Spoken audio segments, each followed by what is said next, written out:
Vamos ouvir agora a psicóloga Ediane Ferreira Palhano. Bom dia a todos. Para mim é um desafio falar de máscara. Já vou quebrar alguns protocolos aqui para todo mundo, né? Então, vamos lá, vamos começar o primeiro desafio. Eu me sinto muito honrada e encaro esse desafio aqui com muito respeito. Infelizmente, o motivo que me traz a essa casa não é de alegria, mas espero contribuir com essa discussão tão relevante para a sociedade e me sinto e agradeço a confiança em mim depositada. Bom, como qualquer assunto nessa vida, há sempre divergências de opinião, não é mesmo? E em se tratando de uma pandemia mundial, não poderia ser diferente. Quando um local como esse de democracia abre espaço para o debate e convoca entidades e a sociedade, a comunidade, para conversar, para debater, para discutir, para levantar pontos, para fazer esse somatório, isso nos dá esperança, né? Em tempos tão difíceis, isso enche o nosso coração de esperança. E como qualquer divergência de opinião, a gente precisa elencar juntos algumas coisas que são fundamentais. Bom, primeiro, os protocolos de segurança são inegociáveis e tem gente muito boa falando sobre isso e se preocupando sobre isso, não é mesmo? Vou ficar com a parte que me cabe, são as emoções. Nós sabemos, quem já trabalhou em escola, quem trabalha em escola sabe, que as emoções, o psiquismo humano, isso nos atravessa, é inegável.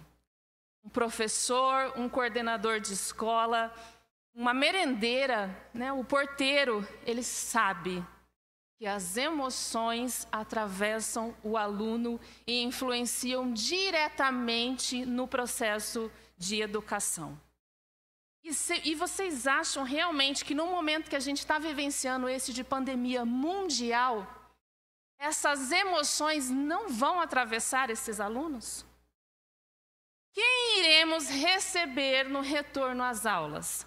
E não me refiro ao RG, ao CPF, ao endereço desses alunos e desses professores.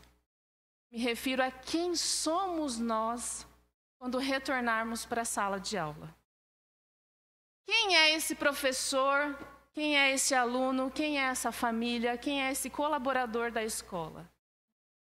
O quanto ele foi atravessado, ou por que não dizer, devastado pelos efeitos de uma pandemia. Tivemos muitas perdas, elas são inenarráveis, imensuráveis.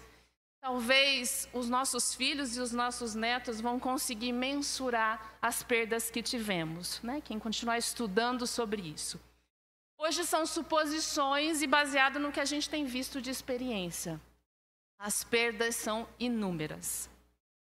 Cada experiência é única no ser humano. A gente precisa se lembrar disso. Isso talvez traga um norte para nós. Que fomos atravessados por essas perdas, isso é fato, inegociável para nós, não há discussão sobre isso.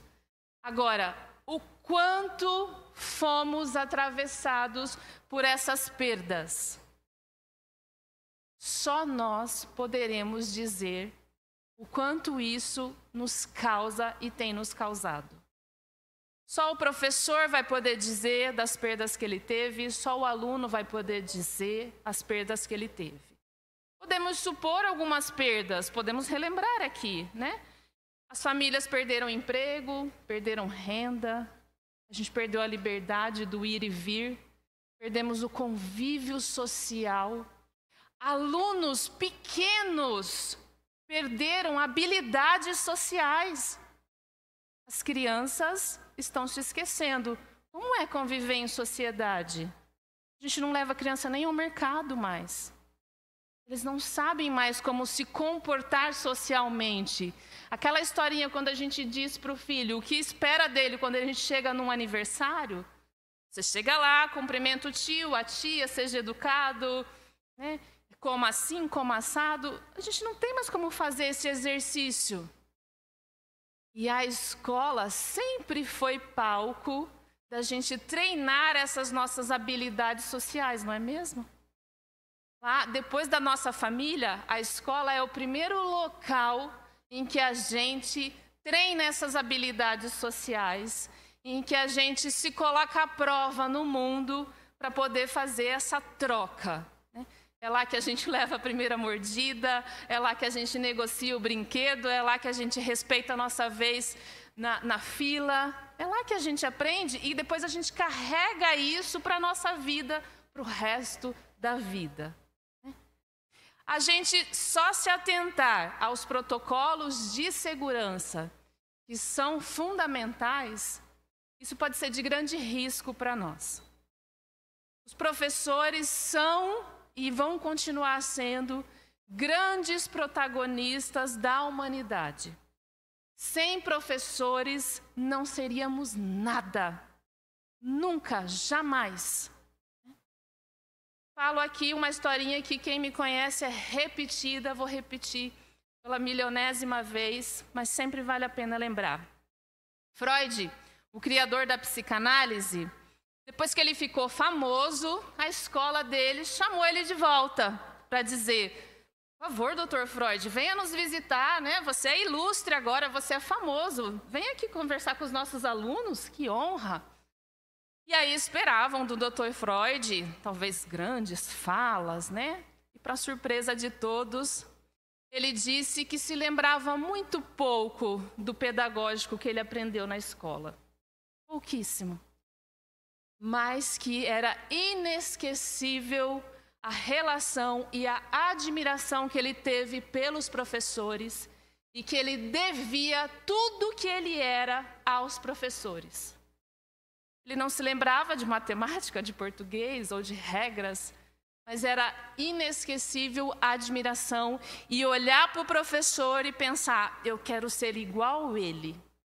E foi isso que foi uma das motivações que fizeram Freud ser quem ele foi e trazer tanta contribuição para a humanidade até hoje. O professor continua sendo essa pessoa que inspira, que nos incentiva, que nos orienta, que coordena, que dá afeto, que dá orientação.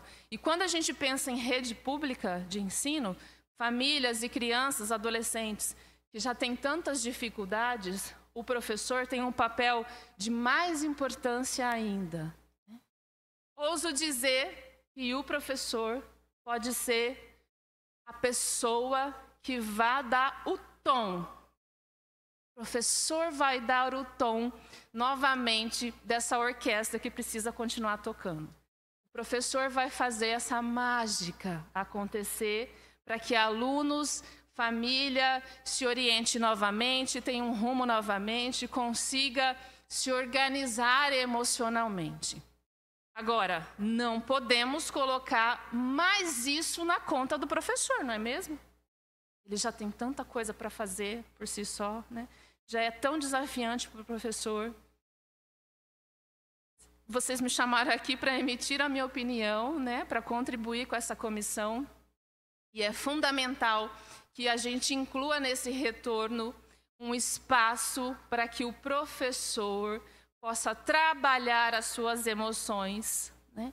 Tudo que ele foi também, que ele sentiu, que ele foi devastado pela pandemia, para que ele possa se trabalhar para receber esses alunos e essa família. Tudo que for discutido, conversado, tende a diminuir a angústia. Aquilo que a gente sabe, aquilo que nos é mais conhecido, a tendência natural do ser humano é que a gente tenha menos ansiedade e angústia. Qualquer que seja o assunto dessa vida. Aquilo que nós não sabemos, aquilo que é desconhecido, quanto mais misterioso for, quanto mais pontos de obscuridade tiver, mais angústia e ansiedade teremos. Quando o professor participa desse retorno às aulas, pode falar sobre seus sentimentos, sobre aquilo que devastou a sua família, pelas mudanças que ocorreram, ele abre esse espaço e ele se prepara para receber esse aluno e essa família. Não podemos abrir mão de pensarmos sobre os sentimentos daqueles que irão retornar às aulas. E quando a gente aceita esse fato, a gente tem uma vantagem muito grande. A gente pode se preparar para isso. A gente achar que seremos os mesmos que irão retornar para a escola, que foi só um feriado prolongado, que o Joãozinho da 5ª série, agora na 6ª, é o mesmo garoto, isso pode trazer sérios problemas para nós. Porque uma das formas da gente combater isso tudo ou criar meios é a gente tentar se antecipar. Quando a gente aceita o fato que não seremos os mesmos, talvez a gente já possa receber essa criança e essa família aceitando que não somos os mesmos. E como é que a gente vai acolher tudo isso? É impossível pensar que num primeiro dia de aula a gente vai ensinar matemática ou português como se nada tivesse acontecido. As pessoas passaram por perdas. Se a gente lembrar, uma das maiores perdas do ser humano, elas estão lidando com morte. Estamos lidando com morte. A morte bate à nossa porta todos os dias. Já estamos no momento da pandemia que, se não perdemos alguém muito especial, sabemos que alguém que nos é muito especial perdeu alguém que é muito especial. Já chegou no momento que isso já chegou na nossa casa, direto ou indiretamente. Na casa dos nossos alunos, dos professores também. Quanto a isso, é um fato. Se a gente aceita esse fato, a gente se prepara melhor para receber esses alunos, essa família e todos esses colaboradores da escola. Uma outra coisa que a gente pode se lembrar e também se preparar é que para toda decisão há sempre um risco. Decidir implica em perdas.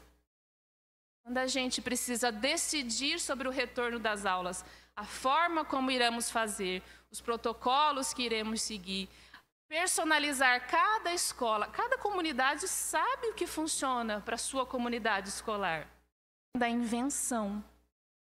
O ser humano sempre é exigido criação, invenção, e agora, mais uma vez, nos é exigido a invenção, a criação. E quando podemos fazer a invenção e a criação de forma coletiva, pensando juntos, às vezes o que eu pensei, você não pensou, mas o outro pensou. E aí a gente constrói isso a várias mãos, e a possibilidade disso dar certo, o que não quer dizer perfeição e o que não quer dizer ideal.